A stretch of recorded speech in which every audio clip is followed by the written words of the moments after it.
আপনার শরীরে প্রতিদিন প্রায় 180 লিটারের বেশি রক্ত ফিল্টার হয়। শরীরের ভেতর থাকা এই হিডেন ফিল্টার যন্ত্রটি যদি মাত্র 2 মিনিট কাজ করা বন্ধ করে দেয়, তবে শরীরে জমে থাকা টক্সিন আপনাকে মৃত্যুর মুখে ঠেলে দিতে পারে। এই জটিল কাজটা করে নেফ্রন, দুটি কিডনিতে থাকা প্রায় 20 লক্ষ পরিশ্রুতকরণ যন্ত্র, যা প্রতি সেকেন্ডে কাজ করে চলেছে। নেফ্রন হল বৃক্কের গঠনগত ও কার্যগত একক। মানুষের রেচনতন্ত্রে একজোড়া বৃক্ক ছাড়াও থাকে একজোড়া গবিনী, একটি মূত্রাশয় ও একটি মূত্রনালী। বৃক্ক দুটি উদর গহ্বরের নিচের দিকে মেরুদণ্ডের দুপাশে থাকে, দেখতে একদমই শিমের বীজের মতো। বৃক্কের অবতল অংশকে বলে হাইলাম এবং প্রতিটি বৃক্ক বৃক্কীয় ক্যাপসুল দ্বারা পরিবেষ্টিত থাকে। মানুষের বৃক্ককে যদি ওপর থেকে নিচে ছেদ করা যায়, তাহলে বাইরের অধিক লাল অঞ্চলকে কর্টেক্স এবং ভিতরের হালকা লাল অঞ্চলকে মেডালা বলে। মেডালায় বৃক্কীয় পিরামিড থাকে। গবিনী এবং বৃক্কের সংযোগস্থলকে পেলভিস বলে। এই পেলভিস বৃক্কের ভেতর মেজর ক্যালিক্স অর্থাৎ প্রধান শাখা তৈরি করে এবং মেজর ক্যালিক্স আবার মাইনর ক্যালিক্সে বিভেদিত হয়। কিন্তু বৃক্কের প্রধান আলোচ্য বিষয় হলো নেফ্রন। এই নেফ্রনেই মূত্র তৈরি হয়। নেফ্রনের প্রধান দুটি অংশ ম্যালপিজিয়ান কণিকা এবং বৃক্কীয় নালিকা। ম্যালপিজিয়ান কণিকার দুটি অংশ, বাউম্যানস ক্যাপসুল এবং বাউম্যানস ক্যাপসুলের ভেতরে থাকা গ্লোমেরুলাস। বাউম্যানস ক্যাপসুল একটি কাপের মতো অংশ যা গ্লোমেরুলাসকে আবৃত করে রাখে। এটির দুটি স্তর, বাইরের প্যারাইটাল স্তর এবং ভিতরের ভিসেরাল স্তর।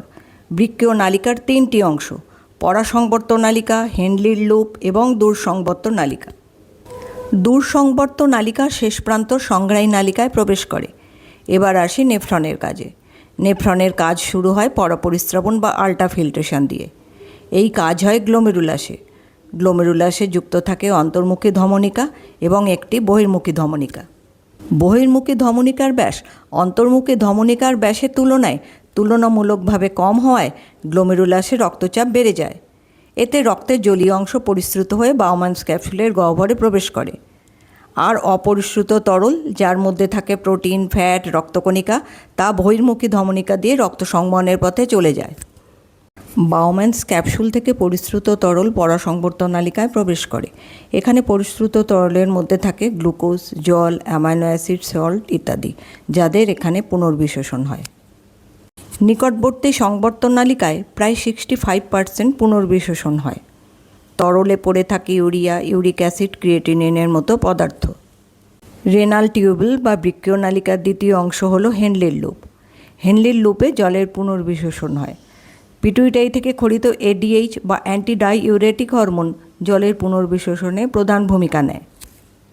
পুনর্বিশোষণ শেষ হয় দূরসংবর্ত নালিকায়। এখানে সোডিয়াম আয়ন এবং কিছুটা জলের পুনর্বিশোষণ হয়।